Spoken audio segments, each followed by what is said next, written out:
오늘은 신경계는 신호를 전달의 두 번째 시간입니다. 오늘은 굉장히 다양한 단어들이 나올 거예요. 그 단어가 어떤 의미를 갖고 있는지를 좀 이해하셔야 됩니다. 그래서 여러분들한테는 공부하기 다소 어려운 단어일 수도 있을 것 같아요. 어쨌든 교과서 피시고 수업을 하시길 바랍니다. 143쪽입니다. 교과서 143쪽 펴시고 수업하세요.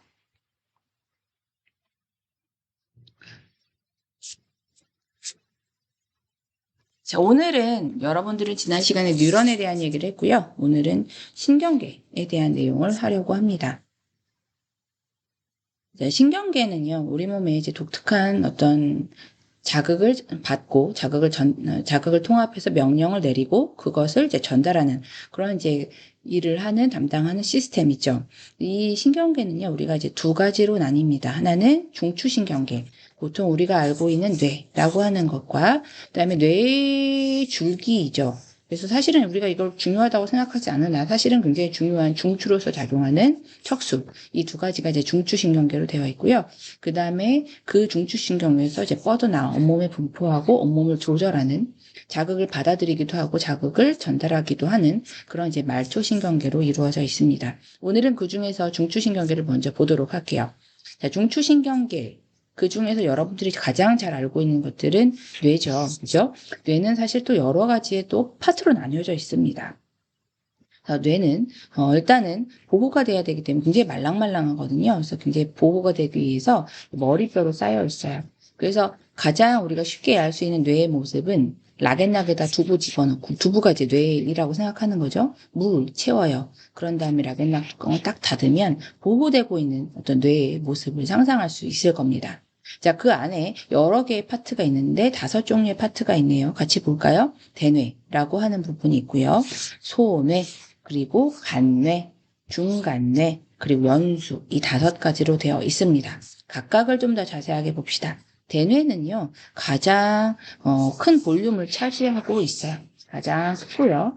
얘가 하는 역할은 복잡한 정신활동, 우리가 생각하고 어떤 기억을 하고 학습을 하고 이런 것들이 이제 대부분 대뇌의 역할을 하고 있고요. 그리고 이제 또 하나는 이제 골격근.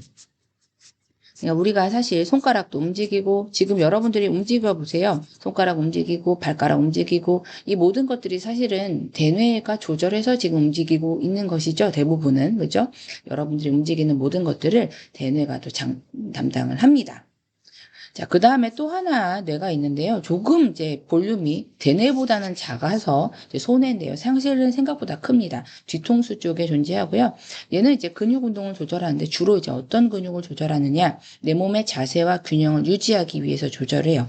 예를 들어 내가 팔을 뻗고서 이렇게 서 있다고 생각을 해보세요.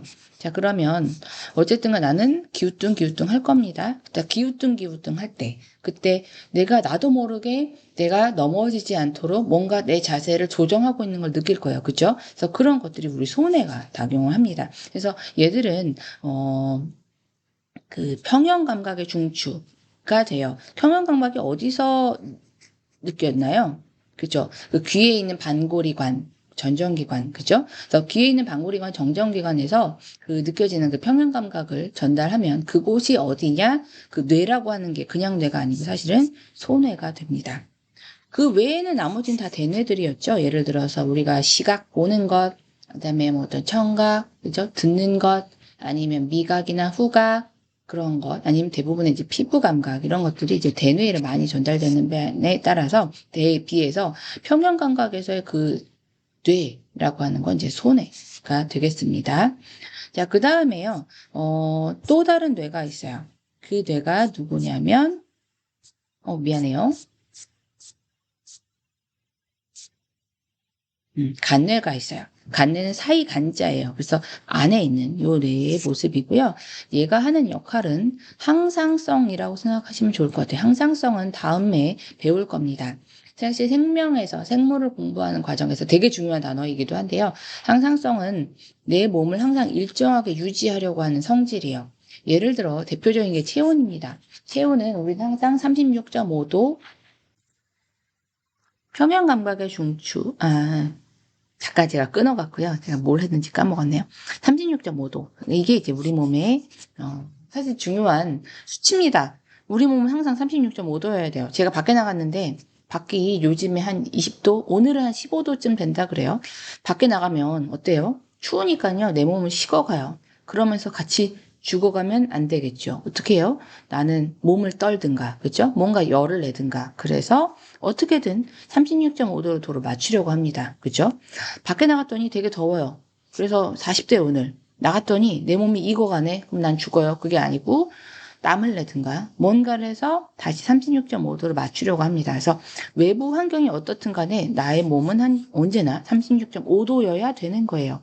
그걸 지키려고 내 몸은 노력해요. 그걸 이제 항상성이라고 해요. 그래서 간내는 이 항상성을 지키는데 중요한 역할을 합니다. 예를 들어 체액이 있어요. 이것도 마찬가지 체액 농도인데요. 우리 몸은 사실 화학 반응을 굉장히 많이 하고 있어요. 화학 반응에서 제일 중요한 것 중에 하나는 농도죠.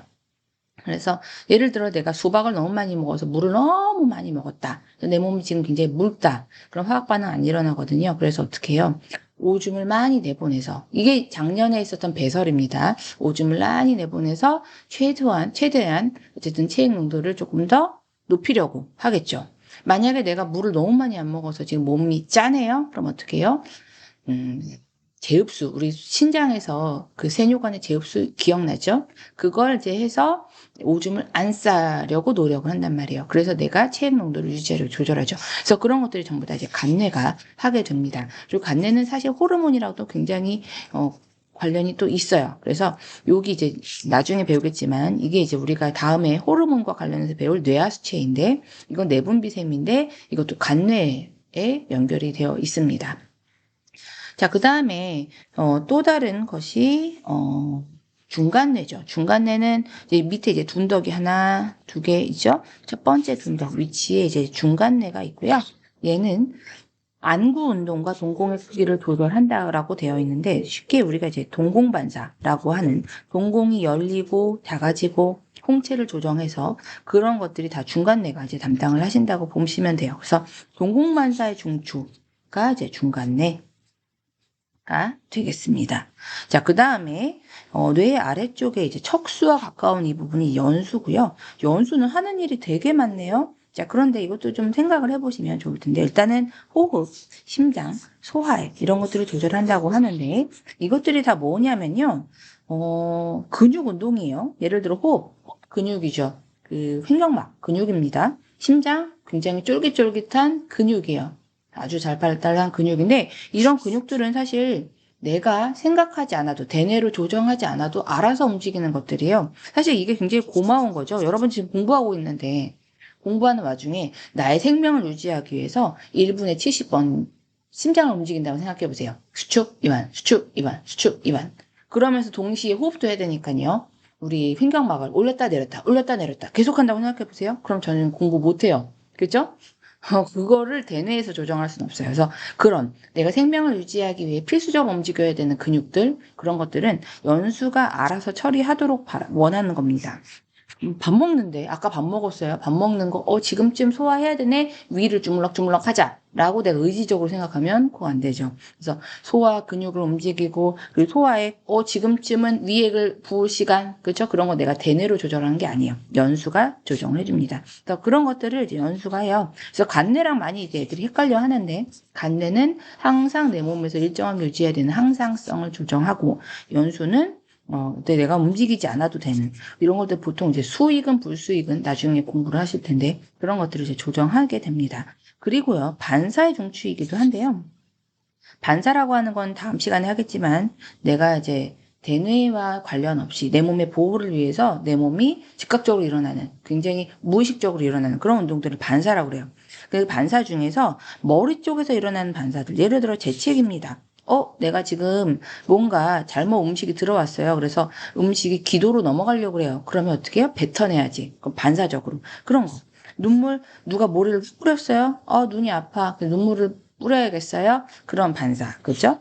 그런 것들. 아니면, 여러분, 치약, 칫솔질 하다가 안에 깊이질 막 하죠. 그건 이제 구토반사란 말이에요. 그래서 구토반사. 이런 것들이 이제 머리 쪽에서 일어나는 반사의 중추라는 거죠. 머리 쪽에서 일어나는 위급한 일을 처리하는 그런 이제 반사의 중추가 됩니다. 그래서 어쨌든 이렇게 뇌에 여러 요소들이 있다라는 것을 보시면 좋을 것 같아요. 다음 쪽 한번 넘겨보실래요? 그 배움 활동의 다른 부분은 안 쓸 거고요. 요 그림만 좀 찾아서 보세요. 요 그림만 봅시다. 자, 요 그림 잘 보시고 저기 다양한 활동들이 있는데 그 활동들이 각각 어떤 뇌 파트가 조절하는 것인지를 한번 좀 보도록 하죠. 자, 먼저 구구단입니다. 구구단 이곳 누가 할까요?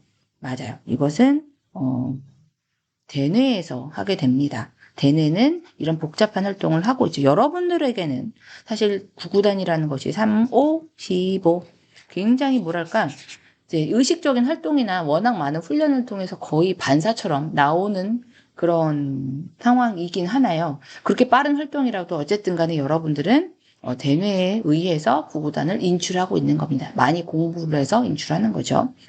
사실 여러분들이 공부하는 중간고사로 공부하는 그것도 마찬가지죠. 이렇게 구구단처럼 빠르게 인출할 수 있도록 그런 어떤 훈련을 하는 게 아마 공부의 목적일 겁니다.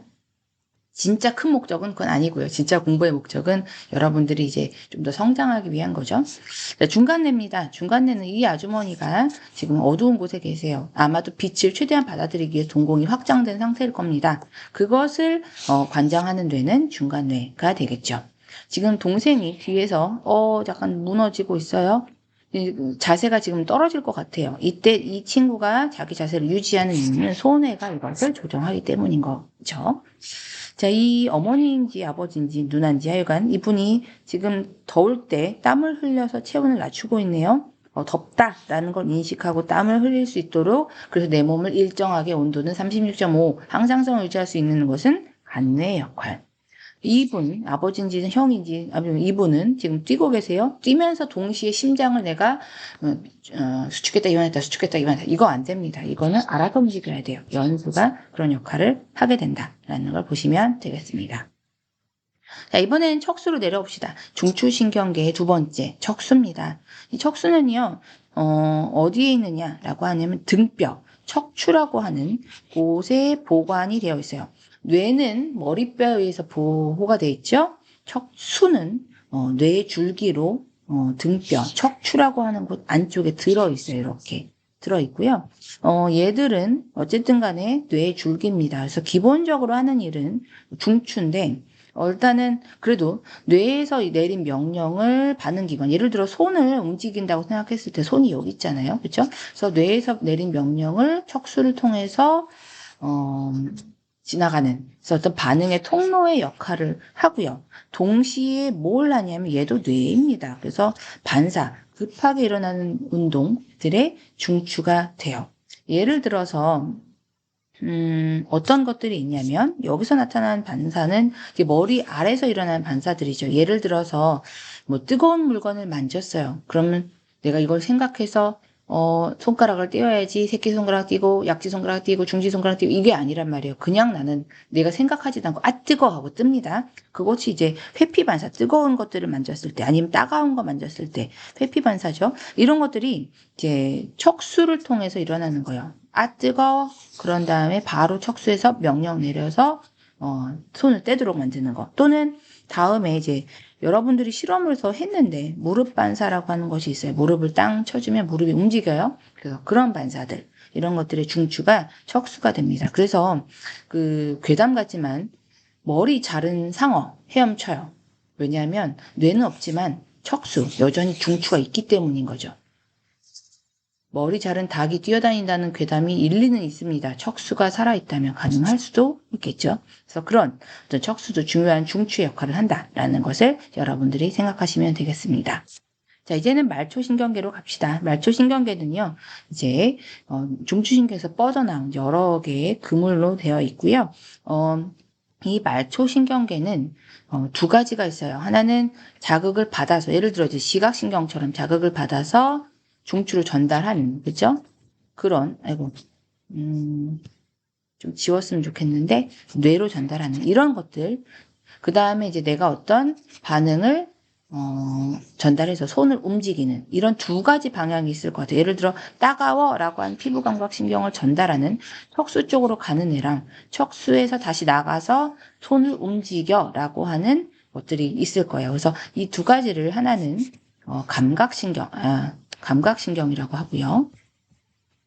이것이 이제 우리가 알고 있는 뭐 시각신경, 청각신경 이런 것들이 이제 감각신경이 되겠죠. 피부감각신경 그리고 이제 내 근육 같은 걸 조절하는 움직이는 반응기를 조절하는 운동신경 이런 것들이 나뉘어져 있습니다. 근데 이제 감각신경은 굉장히 많이 했어요. 시각신경, 청각신경, 피부감신경 다 했기 때문에요. 조금 더 운동신경 쪽에 우리 조금 더 초점을 둘까요? 자, 그래서 운동신경은 또 두 가지가 있습니다. 하나는 채성신경이라고 하는 그것의 이유 말은 없어요. 여러분들의 이해를 돕기 위해서 그냥 하나 더 추가합니다. 채성신경계라고 하는 게 있고요. 그 다음에 하나는 자율신경계라고 하는 두 가지가 있어요. 자, 일단은 각자 보면요. 채성신경계의 경우에는요. 내가 움직일 수 있는 골격근, 예를 들어 손가락 움직이고 있죠? 발가락 움직여 보세요. 그런 것들을 움직이는, 그러니까 대뇌 조정을 받는 그런 신경계를 우리가 채성신경계라고 하고요. 자율신경계는 대뇌랑 관계없는, 아까도 잠깐 얘기했지만 심장박동, 그죠? 호흡을 움직이는 그런 것들은 이제 우리가 대뇌랑 관계없이 움직일 수 있단 말이에요. 그런 이제 대뇌와 관련해서 이 두 가지로 나뉘는데요. 그 중에서 이제 자율신경계는 조금 더 우리가 좀 더 자세하게 볼 필요는 있을 것 같아요. 자, 아까 다시 보면 말초신경계는 감각신경과 운동신경으로 되어 있고 감각신경들은 외부에서 받아들인 자극을 중추로 전달한다. 시각신경, 미각신경, 피부감각신경, 운동신경은 중추 내린 명령을 운동기관에 전달한다. 두 가지가 채성신경, 대뇌의 조정을 받는, 그쵸? 그리고 자율신경계로 나뉜다.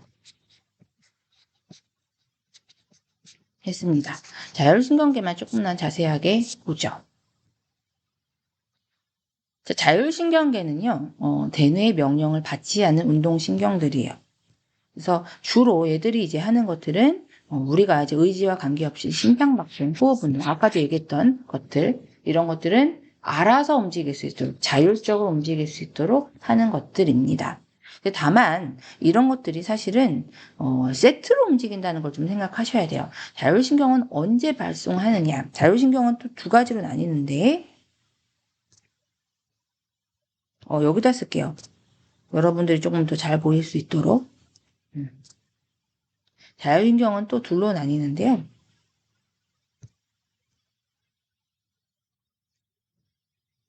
이 자율신경은 하나는 교감신경, 하나는 부교감신경 이렇게 나뉘는데 한번 좀 더 봅시다. 얘들은 항상 세트로 움직인다는 게 항상 특성이에요. 얘들이 보통 교감신경의 경우에는 위험한 상황, 내 몸이 이제 위급한 상황일 때 처하는 신경이에요. 근데 일단 보세요. 위급한 상황이면 우리가 필요한 게 굉장히 많습니다. 무엇이 필요할까요? 일단은 에너지가 많이 필요해요. 에너지가 많이 필요하려면 영양소도 많이 필요하고요.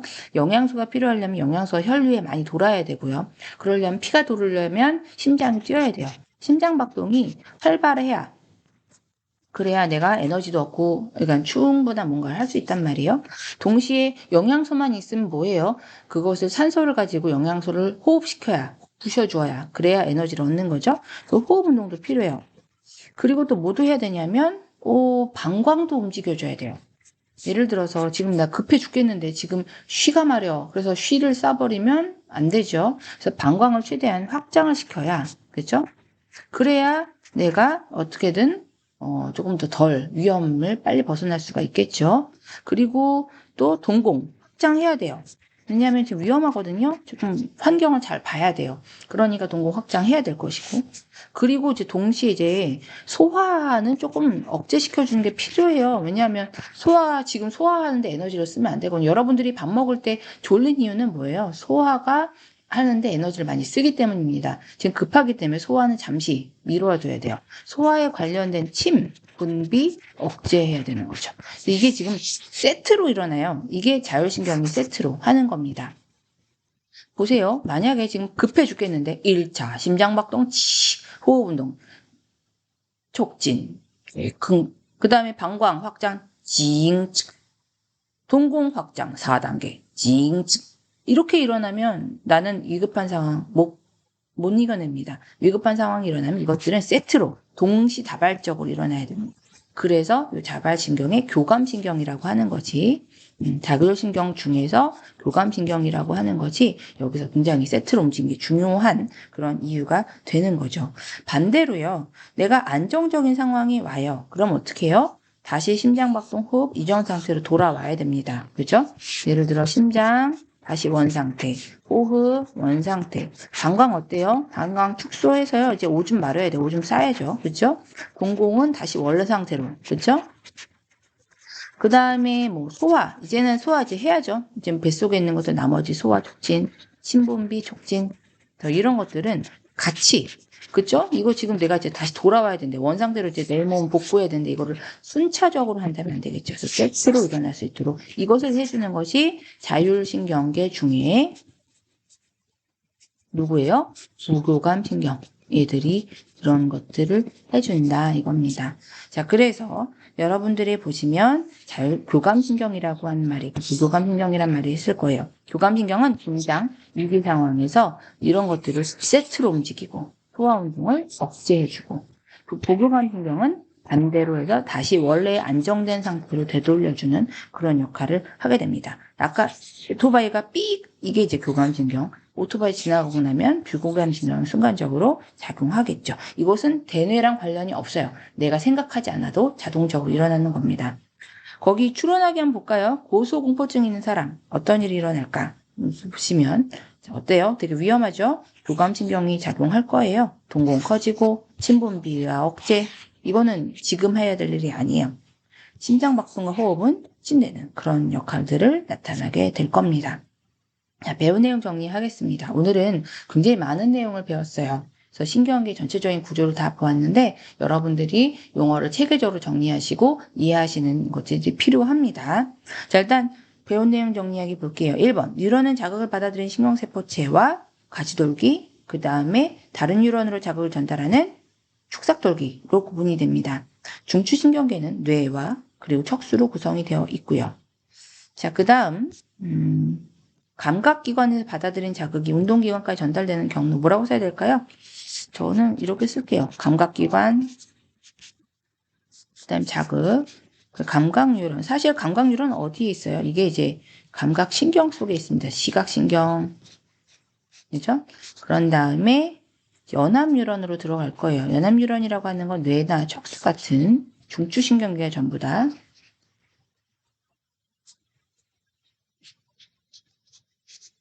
연합뉴런은 되어 있고요. 그 다음에 운동뉴런으로 가겠죠. 이거는 이제 운동신경일 텐데, 운동신경이라 함은 이제 체성신경계, 자율신경계가 있었고요. 그죠? 이 감각신경은 얘가 이제 얘들, 감각신경과 운동신경은 이제 말초신경계입니다. 그런 다음에 운동기관으로 명령을 내리면 반응이 일어나겠죠. 자극이 시작하겠죠. 그래서 이렇게 여러분들이 쓸 수 있나요? 정리를 하시면 될 것 같습니다. 그래서 오늘은 여기까지입니다. 그래서 다음 시간에는 이제 여기서 일어나는 어떤 반응들 조금씩 하긴 했지만 그 반응이 어떤 반응이 있는지 조금 더 명시적으로 한번 정리해보는 시간을 갖도록 하겠습니다. 수고하셨어요.